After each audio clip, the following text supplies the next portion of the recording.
Kembali di Sapa Indonesia Pagi bersama saya Asri Gunawan. Saudara Menteri Kesehatan Budi Gunadi Sadikin mengakui adanya perundungan di sejumlah program pendidikan dokter spesialis atau PPDS selain di Universitas Diponegoro.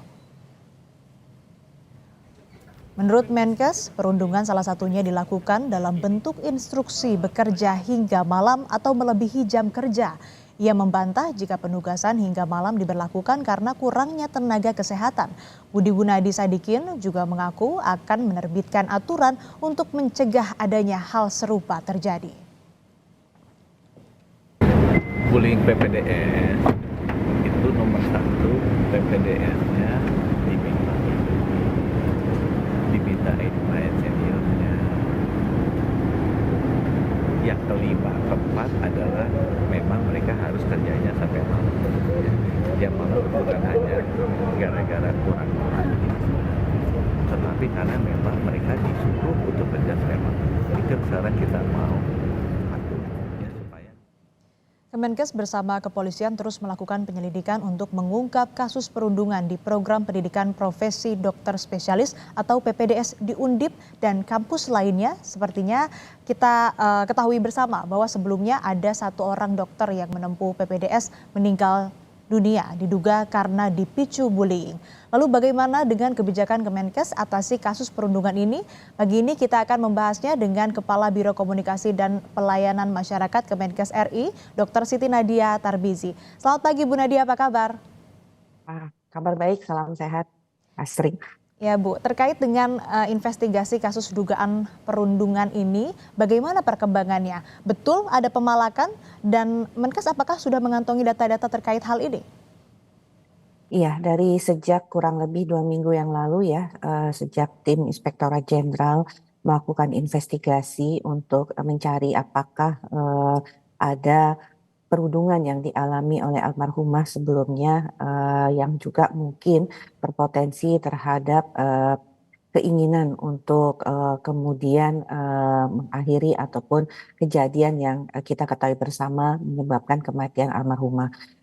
Jadi kita sudah ada beberapa yang ditemukan oleh tim investigasi seperti misalnya adanya permintaan uang di luar biaya pendidikan resmi yang sempat dikatakan itu antara 20 sampai 40 juta per bulan, walaupun memang ini masih simpang siur ya, ada yang menyatakan ini hanya 6 bulan, tapi ada juga yang menyatakan ini setiap tahunnya nanti sesuai dengan kenaikan tingkat akan terjadi pengurangan.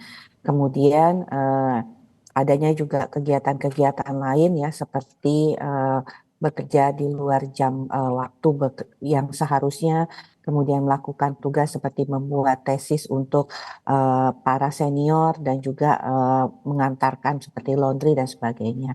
Nah, ini kalau kita lihat dari informasi yang kita dapatkan di awal, seperti antara lain pungutan-pungutan ini tentunya sangat memberatkan almarhumah dan keluarga karena memang almarhumah pada saat menempuh pendidikan itu sudah tidak bekerja lagi sehingga memang full kegiatannya adalah untuk pendidikan. Mereka yang diduga ini melakukan pemungutan ataupun juga pemalakan atau yang terkait dengan hal ini apakah sudah dipanggil oleh kepolisian menurut yang diketahui oleh Kemenkes seperti apa Bu? Ya, kalau untuk proses yang terjadi di kepolisian tentunya kami menghormati apa yang dilakukan oleh kepolisian ya. Jadi nanti akan secara resmi disampaikan juga oleh pihak kepolisian. Yang pasti apa yang dilakukan Kementerian Kesehatan adalah kami melakukan investigasi yang dilakukan oleh tim Inspektorat Jenderal Kementerian Kesehatan yang kemudian hasilnya ini juga sudah kita sampaikan kepada kepolisian. Nah, untuk selanjutnya tindakan apa yang akan diambil oleh kepolisian ini tentunya menjadi kewenangan daripada pihak kepolisian. Berarti hal ini juga salah satu yang melatar belakangi adanya surat pemberhentian klinis sementara terhadap Dekan Fakultas Kedokteran Undip. Ya, mengenai hal ini tentunya kita ketahui bahwa ini sifatnya sementara ya Mbak Asri ya, bahwa aktivitas klinik daripada sebenarnya kita sampaikan beliau selaku tentunya dokter yang bekerja di Rumah Sakit Karyadi ya. Jadi bukan penghentian klinis seorang dekan, tetapi ini adalah penghentian klinis seorang dokter yang bekerja di Rumah Sakit Karyadi, di mana Rumah Sakit Karyadi ini adalah rumah sakit milik Kementerian Kesehatan. Dan ini hanya penghentian aktivitas klinis atau praktek ya di Rumah Sakit Karyadi dan sifatnya sementara. Sementara itu kalau jabatan-jabatan lainnya itu tentunya bukan kewenangan Kementerian Kesehatan. Tapi kami ingin menegaskan kembali bahwa ini penghentian praktek di mana dokter Yan ini adalah salah satu pegawai atau dokter yang bekerja di instansi vertikal rumah sakit di bawah Kementerian Kesehatan. Lalu terkait dengan pembekuan prodi anestesi, Bu, ini dilakukan sampai kapan? Ya, sampai saat ini kita masih lakukan penghentian sementara ya untuk proses aktivitas belajar ataupun memanfaatkan Rumah Sakit Karyadi sebagai salah satu wahana pendidikan untuk para peserta pendidikan dokter spesialis. Nah, sebenarnya kajian saat ini sudah selesai. Kita sedang berkoordinasi dengan pihak kepolisian karena tentunya apa yang ditemukan oleh tim investigasi Inspektorat Jenderal Kementerian Kesehatan, kita berharap nanti kita bisa sampaikan secara bersama dengan kepolisian ya, supaya tentunya nanti bisa diselesaikan dengan cepat permasalahan ini. Jangan kemudian kita masih membutuhkan waktu untuk kemudian mencari ataupun menggali informasi lainnya. Nah, sampai saat ini tentunya masih dalam proses penghentian ya, Pak Setia, tapi nanti kita segera lakukan evaluasi apakah memang kita perlu untuk melakukan kembali, karena ini kan masih ada proses dari pihak kepolisian untuk menginvestigasi ataupun juga menilai kondisi yang terjadi terkait perundungan di Rumah Sakit Karyadi ini. Ya, tadi Menkes juga sempat menyebutkan bahwa dugaan kasus perundungan atau bullying ini juga terjadi di kampus-kampus lainnya. Ini bisa diinformasikan, Bu, kampus-kampus mana saja yang sudah ditemui ataupun juga dari Kemenkes sendiri sudah mengantongi data-data mungkin kampus mana saja yang ini diduga ada praktik perundungan ataupun juga bullying yang terjadi di sana. Lalu apa saja bentuk-bentuk bullying ataupun juga perundungan yang ditemukan oleh Kemenkes? Ya, kalau kita lihat sejak kita membuka kanal pengaduan terkait perundungan, sudah ada 356 kasus pengaduan yang terkait perundungan yang sudah kita verifikasi yang masuk ke kanal pengaduan ini, di mana 220-nya itu adalah terkait betul-betul terjadi di Rumah Sakit Vertikal Kementerian Kesehatan, di mana Rumah Sakit Vertikal Kementerian Kesehatan ini adalah merupakan salah satu wahana pendidikan bagi dokter spesialis ya. Kalau kita lihat hampir semua rumah sakit vertikal yang menjadi wahana pendidikan ini sudah dilaporkan bahwa ada peserta pendidikan dokter spesialis yang kemudian mengalami perundungan ya, seperti itu. Nah, jadi kalau kita lihat mulai dari Rumah Sakit Hasan Sadikin ya, kemudian kita tahu Rumah Sakit Karyadi, kemudian juga kita tahu di Manado juga ada, kemudian di Makassar juga sudah dilaporkan, kemudian di Medan dan juga di Padang juga sudah dilaporkan, bahkan juga di Palembang juga dilaporkan. Ini sedang tentunya kami tindak lanjuti ya mengenai hal ini, bahwa ada beberapa hal yang tentunya masih harus didalami. Tapi kami juga sudah memberikan setidaknya tindakan ya kalau kita lihat mengenai perundungan ini.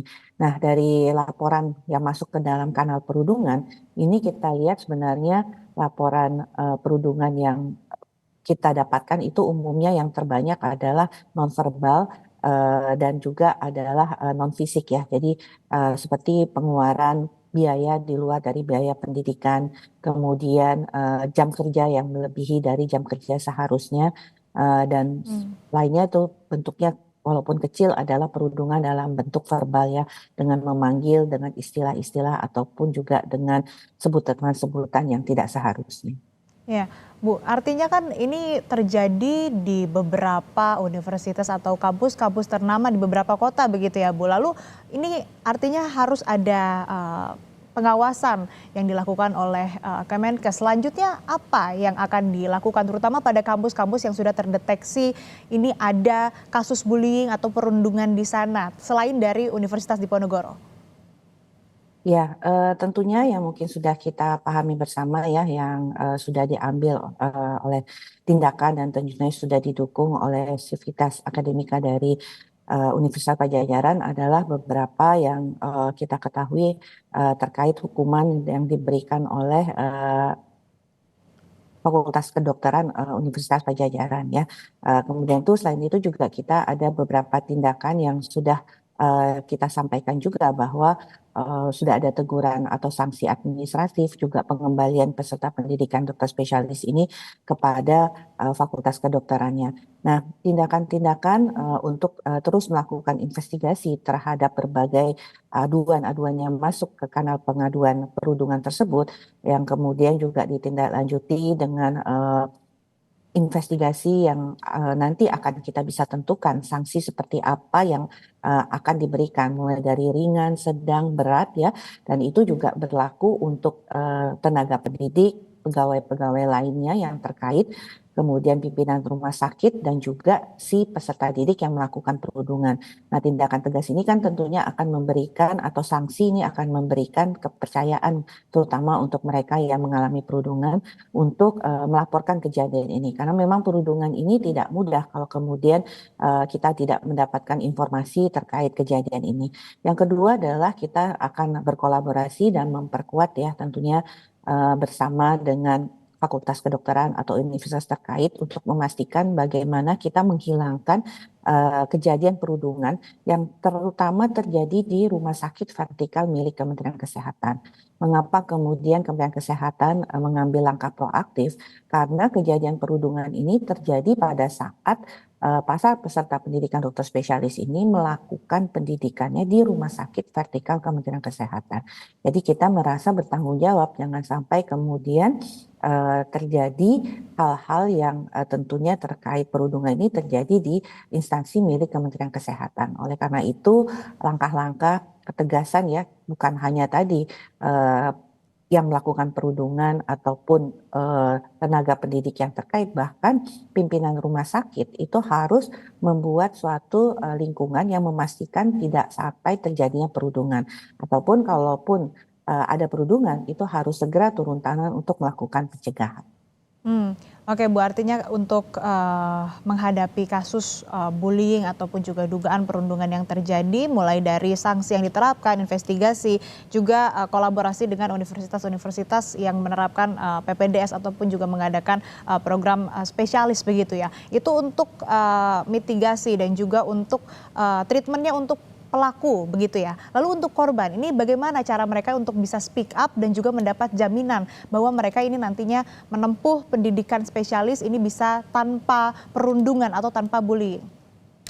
Ya, yang pasti identitas dari yang mengalami perundungan harus dipastikan untuk terjamin ya, supaya nanti pada saat melakukan pendidikan itu tentunya tidak ada oknum-oknum ya yang kemudian akan memperkeruh suasana. Jadi ini yang betul-betul harus kita lakukan. Nah, yang kedua adalah kita pernah melakukan suatu survei kesehatan mental bagi peserta pendidikan dokter spesialis yang secara cepat kita lakukan ya di bulan Juli. Dan pada saat itu kita men-screening kurang lebih 12.100 peserta pendidikan dokter spesialis. Jadi kurang lebih ini kalau lihat datanya 94% dari peserta pendidikan dokter spesialis yang sudah kita lakukan screening kesehatan jiwa itu sekitar bulan Maret 2024. Dan memang kalau kita lihat hampir dari screening cepat ini 41%-nya itu mengalami depresi yang minimal. Ya, ada gejala depresi tapi minimal. Kalau yang ringan itu kurang lebih 16%. Nah, kita juga mendeteksi sebenarnya Mbak yang dengan gejala depresi berat atau yang punya keinginan bunuh diri atau melukai dirinya sendiri itu sebanyak 0,6%, artinya 75 orang. Nah, dari hasil screening inilah tentunya kita bisa tindak lanjuti untuk mengambil langkah-langkah termasuk melakukan konseling ya, mulai dari yang depresi ringan sampai dengan yang mengalami tadi depresi berat. Dan tentunya ini kita berharap kerjasama dan dukungan dari Fakultas Kedokteran yang terkait karena mereka ini kan menempuh pendidikan berdasarkan tentunya sekolah ataupun universitas di mana Fakultas Kedokteran yang menaunginya. Jadi ini langkah-langkah yang tentunya kita ambil. Selain itu juga kita berusaha misalnya tadi ada pengeluaran-pengeluaran di luar daripada pengeluaran pendidikan. Ini tentunya harus dibahas bersama faktor-faktor apa saja yang menyebabkan hal ini terjadi. Apakah memang ada konsekuensi dari pelayanan kesehatan sehingga mereka harus menyediakan anggaran-anggaran ini. Kedua, misalnya tugas-tugas yang melebihi dari jam kerja, ini pengaturan untuk peserta pendidikan dokter spesialis mengenai jam kerja, mengenai jam pelayanan dan sebagainya harus dibicarakan antara rumah sakit tempat di mana wahana pendidikan itu terjadi dengan Fakultas Kedokteran. Karena selama ini kan tidak ada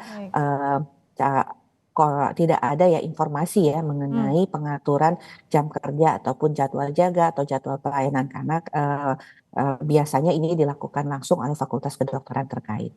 Ya baik, dimulai dari screening saat kemudian calon dokter spesialis ini masuk, mulai dari psikologisnya, kemudian juga diadakan konseling dan juga tadi ini monitoring khususnya untuk jam kerja tadi yang biasanya melebihi. Nah ini harus dimonitor dan juga tadi iuran-iuran yang memang nyatanya ini tidak seharusnya ada begitu ya. Terima kasih Ibu Siti Nadia Tarbizi, Kepala Biro Komunikasi Pelayanan Masyarakat Kemenkes RI telah bergabung bersama kami di Sapa Indonesia Pagi. Sehat selalu Pak. Sama-sama.